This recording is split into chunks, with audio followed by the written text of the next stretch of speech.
नमस्कार दोस्तों, स्वागत है आपका लिंग पुराण में। आज हम देखेंगे योगियों की प्रशंसा का वर्णन। तो आइए दोस्तों शुरू करते हैं। श्री भगवान बोले, बार बार अग्नि के द्वारा यह स्थान जंगम संसार जलाया गया, तब यह उत्तम भस्म बन गया। भस्म के द्वारा मैं वीर्य धारण करके प्राणियों का सिंचन करता हूँ। अग्नि कार्य करके जो मेरे वीर्य रूपी भस्म से त्रियांशु इत्यादि मंत्रों से भस्म धारण करता है, वह सब पापों से मुक्त हो जाता है। भाषित होने, शिव को पैदा करने से और पापों का भक्षण करने से भस्म कहते हैं। उष्मपा यानी गर्म वस्तु खाने वाले पितरीश्वर होते हैं। देवता अमृत पीने वाले हैं।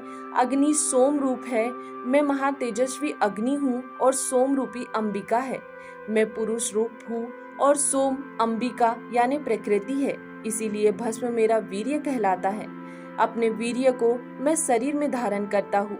लोक में रक्षा के लिए, अशुभ को नाश करने के लिए ग्रहों में सूतिका आदि की रक्षा करता हूँ।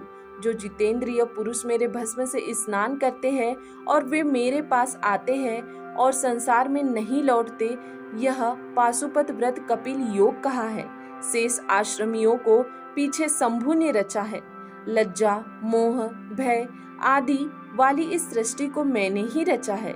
देवता मुनि सभी नग्न उत्पन्न होते हैं। संसार में सभी मनुष्य भी बिना कन के पैदा होते हैं। वस्त्र से ढका हुआ आदमी यदि जितेंद्रिय नहीं है तो वह नग्न ही है। जितेंद्रिय पुरुष वस्त्र बिना भी नंगा नहीं है, क्योंकि वस्त्र कारण नहीं है। क्षमा, धैर्य, अहिंसा, वैराग्य या कामना की तुल्यता ही उत्तम वस्त्र है।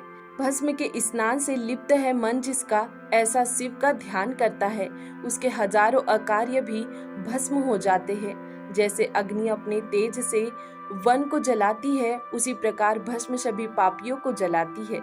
इसीलिए तीनों काल में जो भस्म से स्नान करता है, वह शिव की गानपत्य पदवी को पाता है। जो भस्म लगाकर ध्यान करता है, वह उत्तर मार्ग से आर्य लोकों के उत्तम वाम अमृतत्व को पाता है। जो दक्षिण मार्ग का आश्रय करके शमशान का सेवन करते हैं, वह अनिमा, गरिमा आदि 8 सिद्धियों को प्राप्त करते हैं। इंद्र आदि देवता कामिक व्रत को करने से ऐश्वर्य को प्राप्त करते हैं। अतः मद, मोह को त्याग, राग, द्वेष, रजोगुण, तमोगुण से रहित पाशुपत व्रत को धारण करना चाहिए। पाशुपत व्रत सब पापों को नाश करने वाला है। जो शुद्ध होकर, जितेंद्रिय होकर इसको पढ़ता है, वह सब पापों से मुक्त होकर रुद्र लोक को प्राप्त होता है। वे सब वशिष्ठ आदि मुनीश्वर यह सुनकर भस्म से सफेद शरीर वाले होकर कल्पांत तक रुद्र लोक में निवास करते रहे। इसीलिए योगी लोग कृतांग हो, मलिन हो या रूप वाले हो, उनकी निंदा नहीं करनी चाहिए, बल्कि पूजा करनी चाहिए। हे ब्राह्मणों, अधिक क्या शिव के भक्त शिव के समान ही पूज्य है, इसमें संदेह नहीं है।